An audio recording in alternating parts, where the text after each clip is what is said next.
Assalamualaikum warahmatullahi wabarakatuh. Sugeng pepanggihan kalian pasinaon basa Jawi.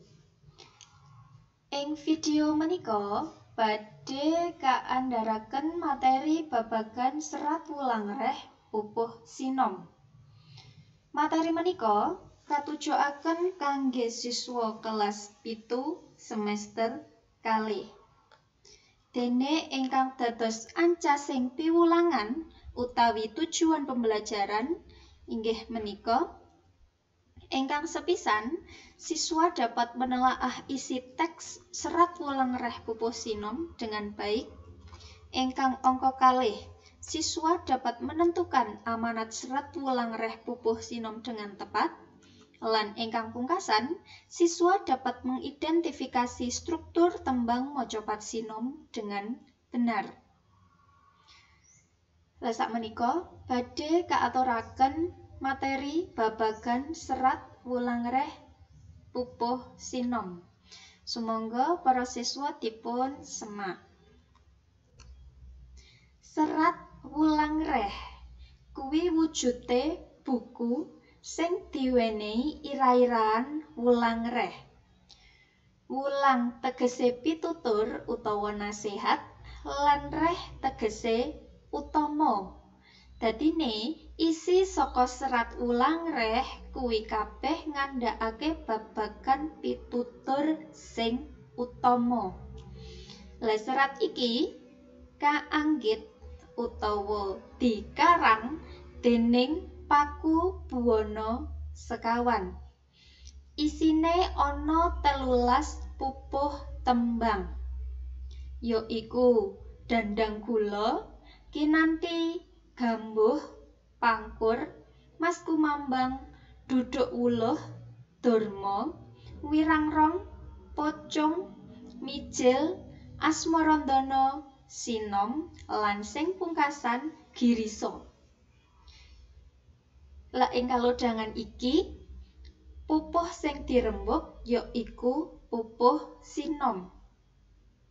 Ana rong perangan sing arep diandharake yaiku sing sepisan babagan serat wulang reh pupuh sinom.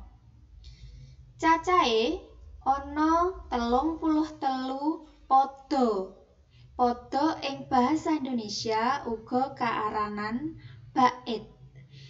Lah saka 33 pada serat wulang reh pupuh sinom kuwi ngandhakake babagan dasaring tumindak.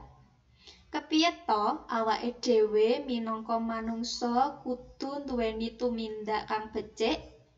Tulada-tuladane kabeh dikandhakake ana ing serat wulang reh pupuh sinom sing cacahe ana 33 pada. Bab sing kaandharake nomor 2 yaiku babagan tembang mocopat sinom. Tembang mocopat sinom kalebu puisi Jawa tradisional. Mula anggone gawe utawa anggone nulis kuwi kaiket paugeran. Ana 3 paugerane. Sing sepisan guru gatra yaiku cacahing larik saben sak pada utawa isa ditegesake ing basa Indonesia jumlah baris dalam satu bait. Paugeran sing angka 2 ana guru wilangan yaiku cacahing wanda saben sak gatra utawa sak larik. Ing basa Indonesia bisa ditegesi kanthi jumlah suku kata di setiap baris. Lan paugeran sing pungkasan utawa sing nomor 3 yaiku guru lagu. Sing tegese tibaning swara utawa huruf vokal a, i, u, e, o ing pungkasaning gatra utawa larik. Lah kuwi mau 3 paugeran yen gawe tembang mocopat.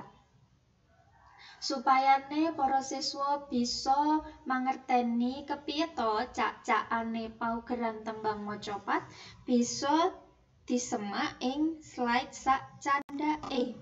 Ana tuladha tembang macapat sinom. Sing sepisan nemtokake guru gatra. Baris sing dhuwur dhewe kuwi kaaranan gatra 1. Sak ngisore ana gatra 2, banjur gatra 3, gatra 4, 5, 6, 7, 8 lan baris terakhir utawa larek pungkasan ana gatra 9. Sabanjure nemtokake guru wilangan lan guru lagu. Ing gatra sepisan kuwi saben wanda utawa saben suku kata warnane wis dibedakake. Dadi bisa langsung diitung guru wilangane. Ambeke kang wus utama. Cacahing wanda ana 8, banjur guru wilangan utawa vokal pungkasan ing larek sepisanan kuwi A. Dadine guru wilangan lan guru lagune 8A. Carane nemtokake guru wilangan lan guru lagu ing gatra sak candhake kuwi carane padha karo gatra 1. Ing gatra 2 8I, gatra 3 8A, gatra 4 8I, gatra 5 7I, gatra 6 8U, gatra 7 7A, gatra 8 8I lan gatra pungkasan 12A. Saka katerangan kuwi mau bisa diwenehi simpulan utawa dudutan yen tembang macapat sinom duweni guru gatra cacah 9, guru wilangan lan guru lagune ana 8A 8I, 8A 8I, 7I 8U, 7A 8I lan sing pungkasan 12A. Para siswa, mekaten andharan babagan materi serat wulangreh pupuh sinom. Mugia bisa migunani. Menawi wonten kalepatan nyuwun pangapunten. Matur nuwun. Wassalamualaikum warahmatullahi wabarakatuh.